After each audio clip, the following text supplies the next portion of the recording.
Hello students, welcome to Shri Karni academy एजुटेक। Karni academy एजुटेक के डिजिटल प्लेटफॉर्म पे आपका बहुत बहुत स्वागत है। तो कैसे हैं आप लोग? आई होप सारे बच्चे अच्छे ही होंगे, स्वस्थ होंगे, सुरक्षित होंगे और बेहतरीन तरीके से अपनी पढ़ाई को कंटिन्यूस रख रहे होंगे। तो आज से जो वीडियो है वो लेक्चर्स के फॉर्म में आपको मिल रहे हैं और बीच बीच में लाइव सेशंस भी होते रहेंगे बच्चों। तो आज हम पिछला जो अपन ने लेक्चर देखा था एक्सरसाइज 3.2 का, एक्सरसाइज 3.2 में अपन स्टार्टिंग के 6 क्वेश्चन डिस्कस कर चुके हैं। आज उसके आगे के क्वेश्चन डिस्कस करने वाले हैं। तो बच्चों क्वेश्चन नंबर 7 से आज स्टार्ट करने वाले हैं। आई होप पिछले वाले लेक्चर में डाउट नहीं थे। चलिए बच्चों, आज अपन एक्सरसाइज 3.2 क्वेश्चन नंबर 7 लेते हैं। क्वेश्चन नंबर 7 क्या है क्या नहीं है, हर चीज डिस्कस करते हैं बच्चों। और मैंने आपको ऑलरेडी कह चुका हूं इस एक्सरसाइज में से, इस चैप्टर में से कुल मिला के 3 नंबर का क्वेश्चन बनता है, एक नंबर का, एक 2 नंबर का। बच्चों बहुत ही आसान बात है, पर ये जो बेस है वो आपके चैप्टर नंबर 4 और चैप्टर नंबर 5 में काम आने वाले हैं। चलिए बच्चों, आपको दे रखा है if A matrix is given. A matrix का ऑर्डर फटाफट से बताओ बच्चों। ऑर्डर है 2/3 क्योंकि इसकी 2 रो है और 3 कॉलम है, 2 पंक्तियां मेरे पास में और 3 स्तंभ है। अब सर बी मेरे पास में है, बी का जो ऑर्डर है वो कितना मेरे पास में 3/3 का सबसे पहले ऑर्डर लिख लिया करें। बोल रहा है प्रूव करो कि ए बी का जो ट्रांसपोज होगा वो B transpose into A transpose के बराबर होगा। तो क्या करना पड़ेगा बच्चों, ऐसे क्वेश्चन में आपको करना पड़ेगा, लेफ्ट हैंड साइड भी आपको सॉल्व करनी पड़ेगी और राइट हैंड साइड भी आपको सॉल्व करनी पड़ेगी। बच्चों पहले अपन क्या करते हैं, ए बी को मल्टीप्लाई कर देते हैं, ए और बी को मल्टीप्लाई करेंगे, उसका ट्रांसपोज ले लेंगे। चलिए बच्चों, जब मैं ए बी को मल्टीप्लाई करूंगा तो शर्त क्या कहती है, ए के पीछे वाला और बी के आगे वाला सेम चाहिए। मैंने कहा ठीक है। यदि बी ए के पीछे वाला और बी के आगे वाला सेम है तो जो इसका ऑर्डर आएगा, आंसर जो आएगा ए बी का, वो मेरे पास में क्या आएगा सर, वो आएगा सर ए के आगे वाला और बी के पीछे वाला। मैंने कहा ठीक है। जब मैं ए के आगे वाला और बी के पीछे वाला लूंगा तो मेरे पास में सर कैसा बनेगा, 2/3 की एक मैट्रिक्स बन जाएगी। ठीक है जी। जैसे ये 2/3 का मैट्रिक्स बना तो आप बच्चे समझ गए सर, 2 तो पंक्तियां होने वाली और 3 कॉलम होने वाले, 3 स्तंभ होने वाले हैं, 2 रोज एंड 3 कॉलम्स होंगे sir. C11 C12 C13 C21 C22 and C23। जो लास्ट वाला होता है वो इंडिकेट करता है कि मैं कहां खत्म होने वाला हूं। बार बार समझाता हूं आपको बच्चों। जब ए बी करेंगे तो C11 के अंदर मतलब वापस रिवाइज कर रहे हैं, पहली वाली चीज पहली जगह से, दूसरी वाली चीज दूसरी जगह से आएगी। क्लियर है? जो पहली चीज है वो रो होती है, पंक्ति होती है, और दूसरी चीज स्तंभ होती है हमेशा। बच्चों यहां से पहली पंक्ति उठाई और यहां से पहला स्तंभ उठाया। बच्चों मल्टीप्लाई करते हैं, 4 × 6 कितना हुआ 24 प्लस 2 × -1 कितना हुआ -2, -5 × 1 कितना हुआ -5। लिख दिया बच्चों। अब सर क्या करेंगे, C12 दूसरे कॉलम की बारी आई, 4 × -7 कितना होता है -28, 2 × 2 कितना होता है सर +4 और -5 × 0 कितना होता है सर 0 होता है। क्लियर है? और सर लास्ट एंड फाइनल मेरे पास में क्या है, तीसरा कॉलम है सर। 4 को 0 से किया 0 आया, 2 को 5 से किया सर मेरे पास 10 आया, और लास्ट वाले को -5 को 2 से किया तो -10 आया। सबको ऐड कर लेते हैं इस तरह से। सर पहली पंक्ति हो चुकी है अपने पास। अब सर दूसरी पंक्ति में जाएंगे अपन C21 में, तो सर दूसरी नंबर पंक्ति उठाई और पहला नंबर स्तंभ उठाया, मतलब सेकंड रो और फर्स्ट कॉलम उठाया। सर ए 1 को 6 से किया 6 आया, सर 0 को -1 से किया तो -0 आया, और 3 को 1 से किया तो सर 3 आया। क्लियर है बच्चों मेरी बात? 1 को फिर -7 से करेंगे, अगला वाला कॉलम आ चुका है। 1 को -7 से करने पे -7, फिर 0 को 2 से करने पे +0 और 3 को 0 से करने पे अगेन 0 आया। And the last one not the least one, 1 को 0 से किया तो अगेन 0 आया। अगला कॉलम पे पहुंच चुके हैं। 0 को बीच वाले 5 से करने पे 0 और 3 को 2 से करने पे 6 बना। क्लियर है बच्चों मेरी बात? अब इसमें बात आती है सर कि किस तरह से अपन ने जल्दी मल्टीप्लाई किया। ये तो थोड़ा सा आपको प्रैक्टिस करनी पड़ेगी, थोड़ा दिमाग में रखना पड़ेगा कैसे जल्दी से मल्टीप्लाई हो रहा है। जैसे मैंने यहाँ पे डायरेक्टली लिख दिया है, अगर आप डायरेक्टली लिख देंगे तो एग्जामिनर नंबर काट देगा। आपको बकायदा लिखना है इस तरह से, जो पहली लाइन में मैं पहली लाइन लिख के सिखा रहा हूँ, बता रहा हूँ 4 × 6 इस तरह से लिखना है आपको। 4 × 6 पहली लाइन को पहला इस कॉलम से कर रहा हूँ 4 × 6, प्लस 2 इंटू -1 प्लस -5 इंटू 1। इस तरह से जब तक आप नहीं लिखेंगे तब तक वो नंबर काट देगा। अपन ने ये इसलिए लिखा है ताकि अपन क्या बार बार समझ चुके हैं। क्लियर है बच्चों? ये मेरे पास में ए बी आया, अब ए बी का ट्रांसपोज भी लेना है।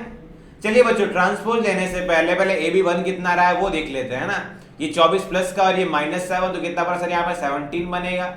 एक मिनट के लिए भी सोच लेते हैं, आपको अलग से बनाना है पूरा। सर ये मेरे पास है -28 और 4 कितना होता है? माइनस का 24 बनेगा। सर ये प्लस का 10 और माइनस का 10, सर ये 0 बनेगा इस जगह पे।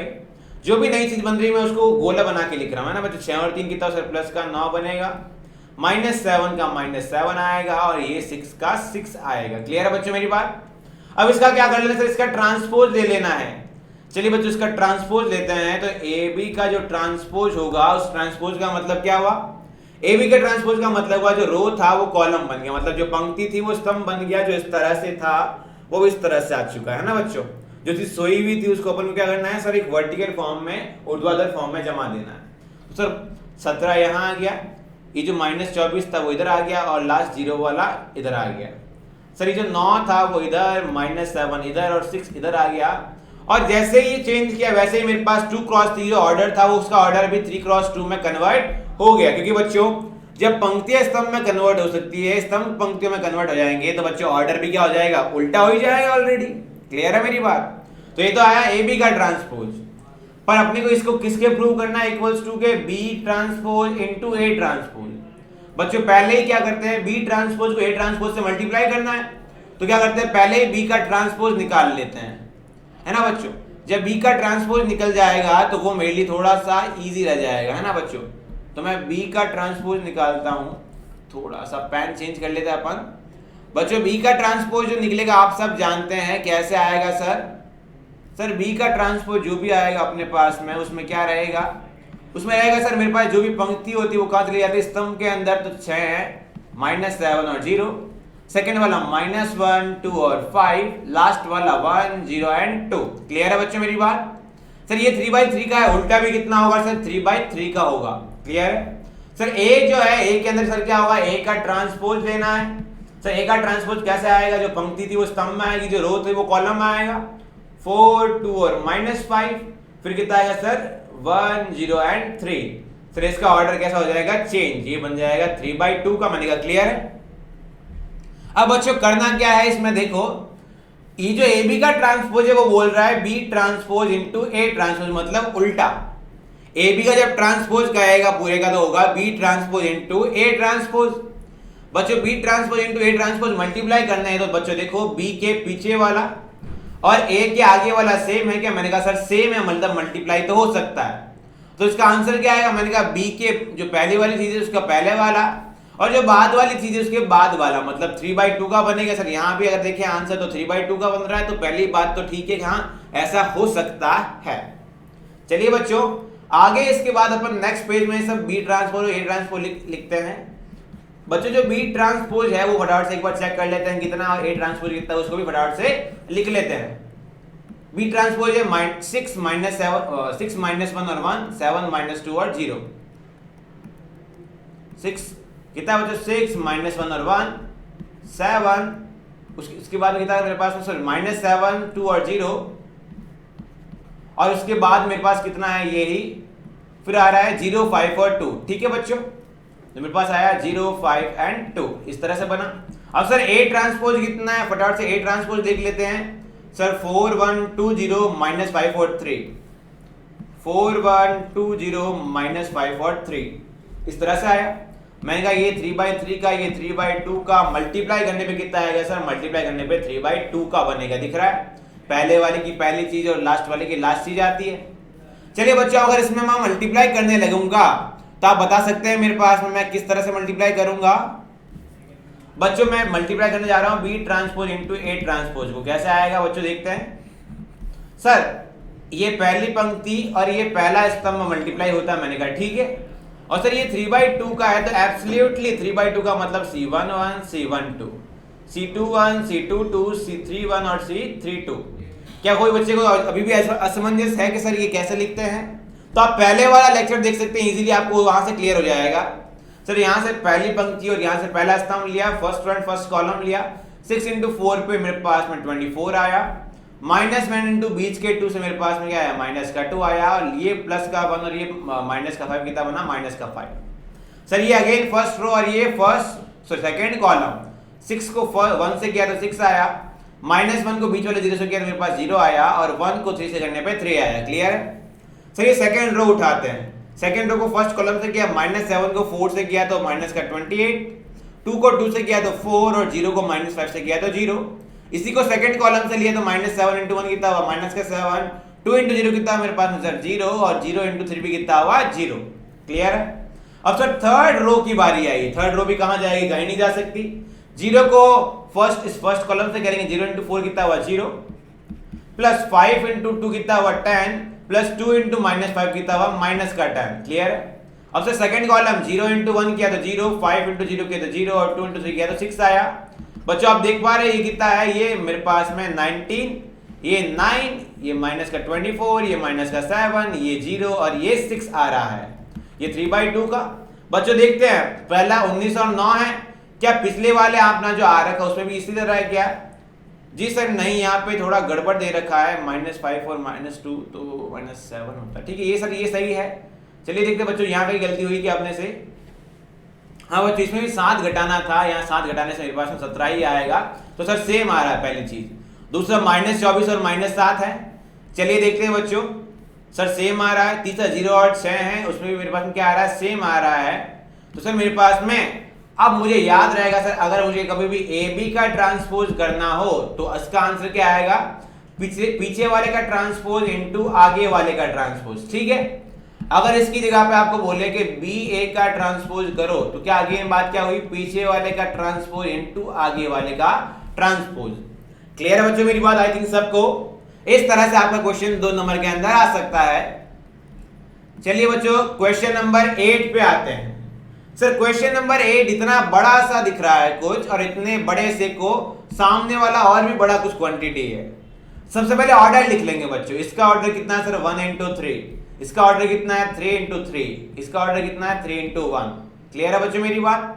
कैसे आया सर, इसके अंदर एक रो है और 3 कॉलम है, तो 1/3 1 इंटू 3, 3 रो है 3 कॉलम है 3/3, और 3 रो है मेरे पास में 3 इंटू 1। क्लियर है? अब बच्चों आप देख पा रहे हैं मेरे पास ये जो बन रहा है ये 1 इंटू 1 का, क्योंकि सर 1 ही रो है और 1 ही कॉलम, क्योंकि सारे के सारे तो प्लस के साथ बने हुए हैं। बच्चों इसको प्रूव कैसे करेंगे, सबसे पहले इंपॉर्टेंट ये बात, तो क्या करेंगे, पहले स्टार्टिंग वाले दोनों को मल्टीप्लाई करेंगे। पहले देखना इंपॉर्टेंट है कि मल्टीप्लाई होने कि नहीं होने। पहले वाले का पीछे वाला और बाद वाले का आगे वाला सेम चाहिए, और इनसे जो ऑर्डर बनेगा वो पहले वाले की पहली चीज से और बाद वाले की बाद वाले चीज से बनेगा। मतलब इससे जो ऑर्डर बनेगा वो क्या बनेगा, 1 क्रॉस 3 का बनेगा। और आगे कौन है सर, आगे 3 इंटू 1 तो पढ़ा ही है, 3/1 वाला तो पढ़ा ही है, ये x y z आगे पढ़ा रहेगा। क्लियर है मेरी बात? अब बच्चों इसके अंदर और क्या कर सकते हैं, इसके अंदर अपन थोड़ा सा माइंड लगा सकते हैं। जल्दी से दिमाग कैसे लगाएंगे, सही, जो फर्स्ट रो है उसको इस फर्स्ट कॉलम से कर देंगे सर, क्योंकि ये 1/3 की बनेगी। 1/3 का मतलब क्या हुआ सर, मेरे पास में एक ही रो बनेगी और 3 कॉलम आएंगे। मैंने कहा ठीक है, फर्स्ट रो को फर्स्ट कॉलम से किया तो x को a से किया तो ax आया, y को h से किया तो hy आया, प्लस z को g से किया तो gz आया। मैंने कहा ठीक है, अब से इसको सेकंड वाले से करेंगे तो hx आया, प्लस by आया, प्लस fz आया। मैंने कहा ठीक है, इसी को थर्ड वाले से करेंगे तो gx आया, प्लस सर और क्या आया मेरे पास में fy आया, प्लस cz आया। बच्चों आपको इसको पूरा ढंग से मैट्रिक्स में पैक करना है, इस तरह से नहीं बनाना है। तो मेरे पास ये आ गया 1 क्रॉस 3 का आ गया। अब सर इस 1 क्रॉस 3 को आगे मल्टीप्लाई भी करना है। सर मल्टीप्लाई होगा या नहीं होगा वो चेक करते हैं। 3 इंटू 1 का है सर, पहले वाले के पीछे वाला और आगे वाले के पहले वाला सेम होना चाहिए, क्योंकि हमको सेम दे भी रखा है। जब इस तरह से दे रखा है तो अपन आज इजीली मल्टीप्लाई कर सकते हैं। क्लियर है मेरी बात? जब इस तरह से मल्टीप्लाई कर देंगे तो क्या होगा सर, मेरे पास जो ऑर्डर बनेगा वो पहले वाले की पहली चीज से और बाद वाले की बाद वाली चीज से बनेगा। मतलब क्या ऑर्डर आया सर, 1/1 का ऑर्डर आया। क्लियर है बच्चों? अब क्या करेंगे, इस पूरी क्वांटिटी, ये जो है पूरा रो, ये जो अपने पास पूरा एक रो है, उस इस पूरे कॉलम से मल्टीप्लाई करेंगे। सर ax को x से किया तो कितना आया सर, ax का स्क्वायर आया, प्लस एच वाई को इससे किया तो एच वाई का स्क्वायर आया प्लस जी जेड का स्क्वायर आया। ठीक है बच्चों, इस तरह से अपने पास में बन रहा है। अब सर मेरे पास में आगे मैं क्या कर सकता हूं, थोड़ा सा गड़बड़ दे रखा है। ठीक है बच्चों, थोड़ा सा कुछ गड़बड़ दिख रहा है इसके अंदर, एक बार देखते हैं क्या है क्या नहीं है प्रॉब्लम। वैसे थोड़ी गड़बड़ हो गई इसके अंदर। अपन क्या करते हैं, इस पूरी चीज से करते हैं, मतलब ये जो पूरा है, ये जो पूरी चीज है, पहला अवयव को पहले अवयव से करते हैं। यही गलती नहीं करनी है आपको, ये पहला अवयव है, उस पहले अवयव को पहले अवयव से करेंगे बच्चों। ax plus H Y plus G Z को पूरे को x से मल्टीप्लाई करूंगा तो कितना आएगा, ax square plus H X Y plus G X Z आ गया सर। अब सर दूसरे वाले एलिमेंट को दूसरे वाले से करेंगे तो प्लस लगा के करेंगे sir, H X Y plus B Y square plus F Z square आया sir, sorry F Z Y. Clear है। अब बच्चों क्या करेंगे, इस तीसरे वाली चीज को इस तीसरे वाले से करेंगे तो जी एक्स को जब G X plus F Y plus C Z को लास्ट वाले जेड से करेंगे तो कितना आएगा सर, जी एक्स जेड आएगा, फिर सर क्या आएगा, एफ वाई जेड आएगा, फिर क्या आएगा सर, सी जेड स्क्वायर आएगा। क्लियर बच्चों, A X square plus B Y square plus C Z square इतना बन गया सर। स्क्वायर में two X Y two H X Y बच्चों, ये एच एक्स वाई और ये एच एक्स वाई कितना बन गया, टू एच एक्स वाई, ये भी हो गया सर। फिर क्या है, टू जी जेड एक्स, तो जी जेड एक्स और जी जेड एक्स दो बार आ गया तो टू टाइम्स आ गया। फिर क्या sir, to F Y Z, sir ये रहा एक बार एफ वाई जेड और ये रहा एक बार एफ वाई जेड, कुल मिला के ये भी दो बार आ चुका है। तो इस तरह से इस बड़े बड़े चीजों को भी अपन इजीली प्रूव कर सकते हैं।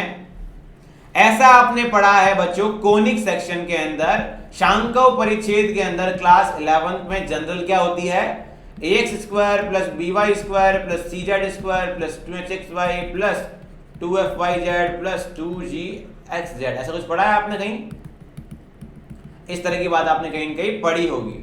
क्लियर है बच्चों। वैसे यहाँ पे जब आपने पढ़ा था तो यहाँ पे z नहीं था, यहाँ पे आपके पास में ये भी z नहीं हुआ करता था, वो हुआ करता था केवल ax square plus by square plus cz square plus 2hxy plus 2gx plus 2fy, इस तरह से हुआ करता था। इक्वल्स टू में 0 हुआ करता था, और उसमें अगर डेल्टा इक्वल्स टू 0 आता था तो आप जानते हैं डेल्टा इक्वल्स टू 0 के अंदर आप क्या करते थे सर, इसके अंदर आपके पास में स्ट्रेट लाइंस आती थी, पेयर ऑफ स्ट्रेट लाइन आती थी, मतलब स्ट्रेट लाइन के जोड़े आते थे। जबकि अगर डेल्टा नॉट इक्वल टू 0 हुआ करता था तो आपके पास में कोनिक बनता था, शांकव बनता था। क्लियर है बच्चों मेरी बात। इसके अंदर भी अगर एच स्क्वायर ए बी के बराबर होता था तो परवल है पैराबोला, एच स्क्वायर अगर ए बी से बड़ा हुआ करता था आपके पास में बनता था हाइपरबोला, अति परवल है, और एच स्क्वायर अगर ए बी से छोटा हुआ करता था तो आपके पास में बनता था एलिप्स मतलब दीर्घवृत्त। चलिए इसकी बात नहीं करते हैं, आगे बढ़ते हैं अपन अगले क्वेश्चन की तरफ, अगले प्रूफ की तरफ। अगला क्वेश्चन क्या दे रखा है, इफ ए बराबर something matrix and I is the identity matrix of third order. बच्चों आपको ऑर्डर भी दे रखा है तो बोल रहा है ये प्रूव करो, तो मैंने कहा ये प्रूव करना तो बड़ा ही आसान है, इसको प्रूव करने में कहां दिक्कत है, इसको प्रूव करना बहुत ज्यादा क्या रहेगा मेरे पास में, आसान रहेगा। तो सर कैसे प्रूव करेंगे, वो इंपॉर्टेंट बात है मेरे पास में। सर इंपॉर्टेंट क्या है इसमें, यहाँ पे ए स्क्वायर मांग रहा है तो इसका ए का स्क्वायर कर देंगे ए इंटू ए से। सर माइनस का 3a मांग रहा है, बहुत इजी है। सर इसके बाद क्या मांग रहा है, प्लस का 9i मांग रहा है। सर लास्ट में मेरे पास में क्या आ रहा है, प्लस का 9i है। सर i क्या होता है मेरे पास में, i होता है आइडेंटिटी मैट्रिक्स का मतलब वो क्या होता है, इकाई आव्यूह। बच्चों क्या है मेरे पास में, इकाई आव्यूह, तो सर मेरे पास में कैसी है, 3/3 की आव्यूह है, तो 1 1 1 लगाया और बाकी सब जगह क्या आएगा सर, 0 लगा देंगे। क्लियर है मेरी बात। तो उससे इजीली ये बन जाएगा। चलिए इस क्वेश्चन को ट्राई करते हैं, कोशिश करते हैं इस क्वेश्चन को करने की। बच्चों इस क्वेश्चन में क्या है जो इंपॉर्टेंट है, तो सर इसके अंदर यही इंपॉर्टेंट है, एक बार प्रूव करते कैसे हैं वो सीख जाएं। तो मैंने कहा बच्चों ए मैट्रिक्स जो है उसको लिख लेते हैं। मेरे पास दे रखा है 1 -2 और 3, 2 3 एंड 1 -3 1 और 2। क्लियर है बच्चों मेरी बात। ये 3/3 का है, मुझे ए स्क्वायर चाहिए, मतलब a इंटू ए स्क्वायर का मतलब क्या हुआ, a इंटू ए। तो आगे एक और लगा दिया 1 -2 3 2 3 1 -3 1 और 2 आया। क्लियर है बच्चों। अब मैं मल्टीप्लाई करूंगा, आगे मुझे पता है मल्टीप्लाई के लिए शर्त होती है ए के मतलब पहले वाले के पीछे वाला और आगे बाद वाले के पहले वाला बराबर रहा, मैंने कहा सेम है। और जो ऑर्डर आता है वो कहां से आता है सर? पहले वाले की पहली चीज से और बाद वाले की बाद वाली चीज से। क्लियर है सर? मल्टीप्लाई करने पे जाते हैं। मल्टीप्लाई करने पे अगर मैं जाऊं तो मेरे पास बच्चों ढंग से देखना, इस वाले को इस वाले से करेंगे सर। 1 को 1 से किया 1 बना, -2 को 2 से किया तो -4 बना, और 3 को -3 से किया तो -9 बना। इस वाले को सेकंड वाले से बनाएंगे, सेकंड वाले कॉलम पे जाएंगे इस तरह से, 1 × -2 पे -2 बना, -2 × 3 पे -6 बना, और 3 × 1 पे 3 बना। क्लियर है? तो इसको थर्ड वाले से करेंगे, 1 × 3 पे 3 बना, -2 × 1 पे -2 बना, और 3 × 2 पे 6 बना। मैंने कहा क्लियर है बच्चों? मैं जल्दी जल्दी मल्टीप्लाई कर रहा हूं क्योंकि मैं सपोज कर रहा हूं अब आपको मल्टीप्लाई करना आ गया है। बच्चों अगली वाली लाइन पे चलते हैं। अगली वाली लाइन को पहले वाले कॉलम से 2 × 1 पे 2 बना, 3 × 2 पे 6 बना, और 1 × -3 पे -3 बना। अगले वाले को सेकंड कॉलम से 2 × 2 पे -4 रहा, 3 × 3 पे 9 रहा, 1 × 1 पे 1 रहा। इसको थर्ड वाले से करेंगे, 2 × 3 पे 6 रहा, 3 × 1 पे 3 रहा, एंड 1 × 2 पे मेरे पास में कितना रहा? 2 बना। जिसे इसको थर्ड वाली रो को थर्ड कॉलम से करेंगे तो 3 × 1 पे 3, 1 × 2 होता है, 2 × -3 मेरे पास -6 हुआ। इसको सेकंड कॉलम से किया तो -3 × -2 पे थोड़ा बच्चों देख लेते हैं, यहाँ मेरे पास -3 था, थोड़ा सा गड़बड़ हो गया, यहाँ पे -3 आएगा। बच्चों -3 को -2 से करेंगे +6 आएगा, 1 को 3 से करेंगे मेरे पास में +3 आएगा, और 2 को मैं करूंगा 1 से तो मेरे पास में 2 आएगा। इसी को थर्ड वाले से करेंगे, -3 × 3 कितना हुआ? -9, 1 × 1 कितना हुआ? +1, 2 × 2 कितना हुआ? 4 हुआ। बच्चों जब मैं a² लिखूंगा तो मेरे पास कितना बन रहा है वो जानना इंपॉर्टेंट है। मेरे पास ये कितना बन रहा है? -13, और ये कितना हुआ? -12। तो आगे कितना मेरे पास में? -5, फिर मेरे पास में कितना हुआ सर? +5। क्लियर है बच्चों? 6 और 3 9, 9 में से 2 गए, मेरे पास फिलहाल बचे 7, सॉरी 2 और 6 कितने हुआ? 8, 8 में से 3 गए, मेरे पास कितना बचा सर? 5 बचा। 9 और 1 10, और 10 में से 4 गए, मेरे पास कितना है सर? 6 रहा सर। 6 और 3 9 और 2 11 हो गए। क्लियर है? अब सर मेरे पास में कितना हुआ? -9 में से 2 गया, -7 आया, फिर मेरे पास सर कितना हुआ? 11 आ गया, और लास्ट में मेरे पास में कितना आ गया सर? ये -4 आ गया। ये मेरे पास में a² आ गया। अब बच्चों अब करना क्या है? उसमें से -3 टाइम्स ऑफ a सब्ट्रैक्ट करना है। मैंने कहा a ये रहा 1 -2 3 2 3 और 1 -3 1 और 2। सर उसके अंदर और क्या करना है? उसके अंदर 9i ऐड करना है, तो 9 × i करेंगे, i मतलब 1 1 1, और बाकी सारी चीजें मेरे पास में क्या आई? 0 आ गई। बच्चों इन सबको बस ऐड सब्ट्रैक्ट कर देंगे। यदि आपका आंसर जो गिवन है उसके बराबर आ जाता है तो सही है, और क्योंकि ये प्रूव दैट करने को बोला हुआ है, ऐसा नहीं बोला हुआ है कि इफ पॉसिबल। अगर ये बोलता यदि पॉसिबल है तो करिए, तो थोड़ा सा देखना पड़ता, जबकि कहा गया है कि ऐसा है तो आप देख पाएंगे। बच्चों जल्दी से मल्टीप्लाई करके ऐड करके सबको, बस और कुछ करना है नहीं इस क्वेश्चंस के अंदर। जैसे क्वेश्चंस है उनमें कुछ भी इंपॉर्टेंट बात नहीं होती। यदि आपको मल्टीप्लाई करना आता है तो आप इजीली क्वेश्चन को सॉल्व कर सकते हैं। यदि आपको मल्टीप्लाई ही नहीं करना आता है, सर कैसे सर ये -3 को कैसे मल्टीप्लाई करेंगे? मैंने कहा पूरे -3 को अंदर मल्टीप्लाई कर दो, हर एक नंबर से मल्टीप्लाई हो जाएगा, बाहर क्या रह जाएगा? प्लस आ जाएगा। क्लियर है?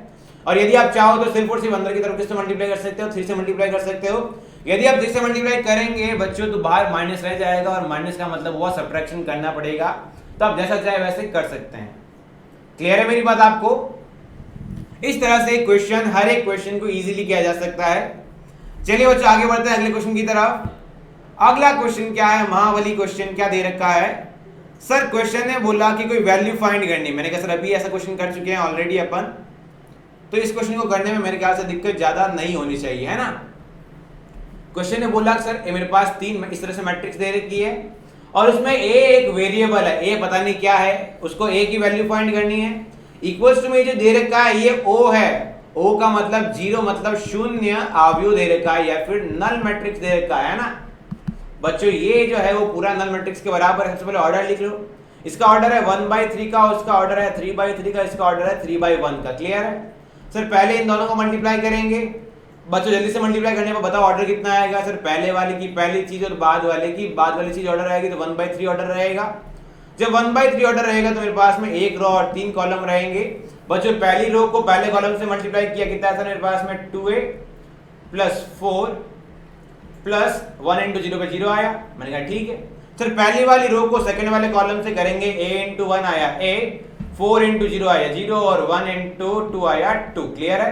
इस वाले को थर्ड वाले से करेंगे तो 2a आया, फिर मेरे पास में 8 आया, फिर 1 × -4 की तरह -4 ये रहा। अब इसको किससे मल्टीप्लाई करना है सर? इसको मल्टीप्लाई करना है a 4 और 1 से। मैंने कहा ठीक है, और वो बराबर होगा मेरे पास नल मैट्रिक्स। इंपॉर्टेंट बात क्या सर, ये नल मैट्रिक्स कौन सी रहेगी, कितने ऑर्डर की रहेगी? तो मैंने कहा यार मल्टीप्लाई करने पे जो भी बनेगा वो चेक कर लेंगे। मल्टीप्लाई हो सकता है कि नहीं हो सकता, शर्त देखते हैं। पहले वाले की पीछे वाली चीज और बाद वाले की आगे वाली चीज सेम है क्या? मैंने कहा हाँ। तो उसका जो आंसर होता है, उसका जो ऑर्डर होता है वो किससे आता है? पहले वाले की पहले से और बाद वाले की बाद वाले से। तो इसका ऑर्डर क्या आएगा? 1/1 का ऑर्डर रहेगा। और जब 1/1 का है तो सिंपल सा एक 0 आ जाएगा। क्लियर है? अब बच्चों करते क्या है, इस पूरे को इस पूरे से मल्टीप्लाई करते हैं। सर कैसे करेंगे? बहुत आसान है। मैंने कहा ये रही पहली टर्म, इस पहली टर्म को इस पहली टर्म से मल्टीप्लाई करेंगे, कितना आएगा? 2a² प्लस 4 4 16 हुआ, प्लस 0 रहा, प्लस इस वाली सेकेंड टर्म को सेकेंड से करेंगे तो a इंटू 4 पे मेरे पास कितना आया सर? सॉरी ये a प्लस 0 प्लस 2 है, तो इस a इंटू 4 को किससे करेंगे सर? मेरे पास में 4a आया, 0 को 4 से किया 0 आया, और 2 को 4 से किया तो प्लस का 8 आया। अब सर ये थर्ड वाला अवयव इस थर्ड वाला अवयव से करेंगे तो 2a को 1 से किया 2a आया, 8 को 1 से किया तो 8 आया, और -4 को इससे किया तो माइनस का 4 आया। ये इक्वल्स टू है 0। बच्चा जानता है कैसे सॉल्व करते हैं। ये 2a² है प्लस ये 4a और ये 2 कितना मेरे पास में 6a हुआ, ये 16 और 8 कितने हुए? 24, 24 और 8 कितने? 32, 32 में से 8, 32 में से 4 गए, कितने रहे मेरे पास में? 28 रहा, बराबर 0 है। जैसा सिंपल सा होता है वैसे कंपेयर कर लिया अपन ने इसको। जैसे ये 0 आया मेरे पास, बच्चों ढंग से देख पा रहे हो, यहाँ से 2 कॉमन ले सकता हूँ। हाँ सर 2 कॉमन लेने पे मेरे पास में क्या बन रहा है? कहीं कोई गलती आई थिंक मिस्टेक नहीं होनी चाहिए। चलिए बच्चों एक बार देखते, कोई मिस्टेक तो नहीं है। इस 2a को a से मल्टीप्लाई करने पे 2a² आया, इस 4 को a से मल्टीप्लाई करने पे 4a आया। बच्चों ये गलती रह गई अपनी, है ना, यहाँ पे ये 4a आएगा। क्लियर है बच्चों? फिर इस 2a को मल्टीप्लाई करने पे यहाँ ये थोड़ा मिस्टेक रह गया, उसको थोड़ा सुधारते हैं। यही मिस्टेक आपको एग्जाम में नहीं करनी है, थोड़ा सा ढंग से देखते हैं बच्चों ऊपर की तरफ। सर इस पहली वाली टर्म को इस पहली वाली टर्म से करूंगा, है ना, क्योंकि ये प्लस वाले साथ जो लिखा हुआ सब पहली टर्म होती है। 2a को a से किया तो मेरे पास में 2a² आया, 4 को a से किया तो प्लस का 4 आया, और 0 को a से किया तो 0 आया। क्लियर है? उसके बाद मेरे पास में क्या सर, ये जो सेकंड टर्म है सेकंड टर्म को सेकंड टर्म से करेंगे तो a को 4 से करने पे प्लस का 4 आया, 0 को 4 से करने पे 0 आया, और 2 को 4 से करने पे प्लस का 8 आया। प्लस थर्ड वाली टर्म को थर्ड वाले से करेंगे तो 2a को 1 से करने पे 2a, प्लस 8 माइनस 4 कितना होता है? 4, 4 इंटू 1 कितना है मेरे पास में? 4 आया, बराबर कौन है सर? 0 है। इसको कंपेयर करवा लेंगे 2a² प्लस बच्चों देख पा रहे हैं आप 4a प्लस 4a कितना हुआ? 8a, 8a प्लस 2a कितना हुआ? 10a। तो 2a² बच्चों देखना ढंग से, 2a² प्लस 10a प्लस 8 और 4 कितना हुआ? 12 बराबर 0। इस तरह से बना मेरे पास में। और मैं इसमें क्या कर सकता हूँ? कॉमन ले सकता हूँ 2 को। जैसे मैंने 2 को कॉमन लिया बच्चों सब देख पा रहे हैं यहाँ पे, सर क्या बनेगा? a² प्लस 5a प्लस 6 बराबर 0। सबने बोला sir a plus 3 into a plus 2 factor हो जाएंगे। मैंने कहा इसका a का आंसर -3 और -2 दोनों आ जाएंगे। क्लियर है मेरी बात? आई थिंक इस तरह से आप वैल्यू निकाल सकते हैं किसी की भी। और ये तो बहुत ज्यादा इजी रहा, बट थोड़ा सा ये जानना इंपॉर्टेंट है। किसी जो पहली चीज है, ये जो प्लस के साथ लिखी हुई ये जो पहला अवयव है पूरा, इस पूरे अवयव को पहले अवयव से करेंगे, है ना। थोड़ा सा जैसे अपन ने मल्टीप्लाई में मिस्टेक किया, थोड़ा बहुत प्लस माइनस मिस्टेक हो जाता है, इसीलिए आपको बहुत केयरफुली रखना है। जब टीचर से मिस्टेक हो सकता है इजीली, इसका मतलब आपसे भी हो सकती है। प्रॉब्लम यही रहेगी, आपको प्रैक्टिस रेगुलरली करते रहना है। क्लियर है बच्चों? चलिए बच्चों एक और अगली वाली बात पे बढ़ते हैं। अपना अगला एक क्वेश्चन देख लेते हैं। एक अगला क्वेश्चन बोलता है सर क्या करें और क्या ना करें, ऐसा क्वेश्चन है। सर उस क्वेश्चन के अंदर आपको एक छोटा सा जो मैं आपको कंसेप्ट बताने वाला हूं वो ध्यान रखना है। सर कंसेप्ट बोलता है, अपन जानते हैं, जैसे ए एक मैट्रिक्स है, उसका स्क्वायर करने पे अंदर वाले का स्क्वायर नहीं होता, आप जानते हैं। पूरा नंबर पूरा का पूरा ए को ए से मल्टीप्लाई करना पड़ता है ना, पूरे ए को ए से मल्टीप्लाई करना पड़ता है। तो बच्चों यदि a प्लस बी का होल स्क्वायर करूंगा तो मेरे पास a² प्लस b² तो नहीं बन सकता। पर ऐसा कहां हो सकता है? कुछ ना कुछ स्पेशल कंडीशन है, कुछ ना कुछ स्पेशल कंडीशन रहेगी, वहां पे हो सकता है। चलिए बच्चों उसी पे एक बेसिक क्वेश्चन है और कुछ जो कंडीशन दे रखी है बच्चों, उस कंडीशन को फॉलो करते हुए आपको आगे बढ़ना है। सर कंडीशन को फॉलो करते हुए आगे बढ़ने के लिए कैपिटल A दे रखा है 1 -1 2 और -1, मैं कहा ठीक है। B दे रखा है a 1b और -1 एंड इसके बाद दे रखा है बच्चों a प्लस बी का होल स्क्वायर बराबर a square plus B square. बहुत ही गजब की बात बोल रहे कि इन्होंने बोला ऐसा है इसके लिए। क्या हमेशा ऐसा होगा जरूरी है? ऐसा कोई जरूरी नहीं है, परंतु आज जो इस क्वेश्चन को सॉल्व कर रहे हैं उसके लिए a प्लस बी का होल स्क्वायर जो है वो a square plus B square के बराबर है। इस क्वेश्चन के लिए पूछ क्या रहा है? सिंपल सी बात, हर बच्चा जानता है, जो पता नहीं वो पूछेगा तो बोलेगा a और b फाइंड करें। सर कैसे फाइंड करेंगे? तो सबसे पहले a प्लस बी का होल स्क्वायर दे रखा है तो a प्लस बी फटाफट से निकालो। तो a प्लस बी कितना है सर मेरे पास में? 1 प्लस a -1 प्लस 1 कितना बना सर? 0 बना। 2 प्लस b हुआ और -1 और -1 कितना हुआ? माइनस का 2 हुआ। ये a प्लस बी आया मेरे पास में। अब a प्लस बी का मुझे क्या करना है? Whole square. तो मतलब a प्लस बी को a प्लस बी से मल्टीप्लाई करूंगा तब आएगा। मैंने कहा हाँ एकदम सही बात है सर। a प्लस बी को a प्लस बी से मल्टीप्लाई करने के लिए रख दिया। ये 2/2 का, ये भी 2/2 का। आंसर भी जो आएगा वो पहले वाला और यहाँ से बाद वाला, मतलब 2/2 का आएगा। क्लियर है बच्चों मेरी बात? जब ऐसा क्वेश्चन है तो मेरे पास में कैसे सॉल्व करूं? इंपॉर्टेंट बात तो ये है सर, पहली वाली रो को पहले वाले कॉलम से कितना आसान है। 1 प्लस a को इससे किया तो 1 प्लस a का स्क्वायर प्लस 0 को इससे किया तो 0 आया। सर पहली वाली रो को दूसरे वाले कॉलम से तो 1 प्लस a इंटू 0 कितना हुआ? 0 और 0 इंटू -2 कितना हुआ? ये भी 0 बना। मैंने कहा ठीक है सर। 2 प्लस बी को अगेन इस सेकंड वाली रो को फर्स्ट वाले कॉलम से करेंगे। 2 प्लस बी को 1 प्लस a से करेंगे तो मैंने कहा 2 plus B into 1 plus a plus 2 plus B को 2 प्लस बी से करेंगे तो 2 प्लस बी का होल स्क्वायर आएगा। बच्चों आगे इस 2 प्लस बी और -2 को अगले वाले से करेंगे तो 2 प्लस बी इंटू 0 कितना हुआ? 0 और -2 इंटू -2 कितना हुआ? प्लस का 4 रहा। मैंने कहा ठीक है सर। ये आ गया अपने पास में a प्लस बी का होल स्क्वायर। मुझे साथ में क्या चाहिए? इक्वल्स टू में मुझे a का स्क्वायर भी चाहिए, मुझे इक्वल्स टू में b का स्क्वायर चाहिए और दोनों को ऐड कर देना है।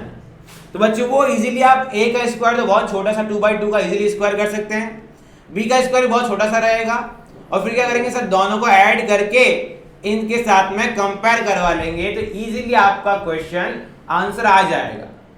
आई थिंक मैं क्लियर हूं? आपको मेरी बात समझ में आ रही है? I think, I hope.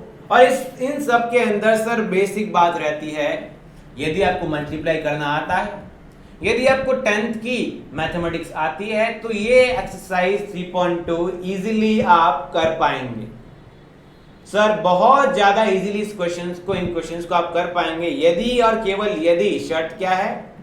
यदि आपको 10th क्लास आती है। और आई होप हर एक बच्चा ऐसा है जिसको 10th क्लास ढंग से आती है, जिसमें आपको बस एक क्वाड्रेटिक या फिर द्विघात समीकरण का ध्यान रखना होता है। बहुत ज्यादा आसान है वो भी। चलिए बच्चों, इसके बाद क्वेश्चन नंबर 12, 13 और 14 नेक्स्ट क्लास में अपन डिस्कस करेंगे। तो बच्चों thank you so much for joining us. इस लेक्चर में जो हमने पढ़ा है उसको कंटिन्यू रखेंगे नेक्स्ट क्लास के अंदर। कुछ जल्द ही आपके पास में हमारा ऐप आने वाला है जिसके अंदर आपको पूरे लाइव रिकॉर्डेड लेक्चर्स मिलेंगे हर एक चैप्टर के, और साथ ही साथ आपको कभी कभी लाइव सेशंस भी दिए जाएंगे ताकि आपका मार्गदर्शन किया जा सके किस तरह से आपको आगे बढ़ना है। Thank you so much for joining us.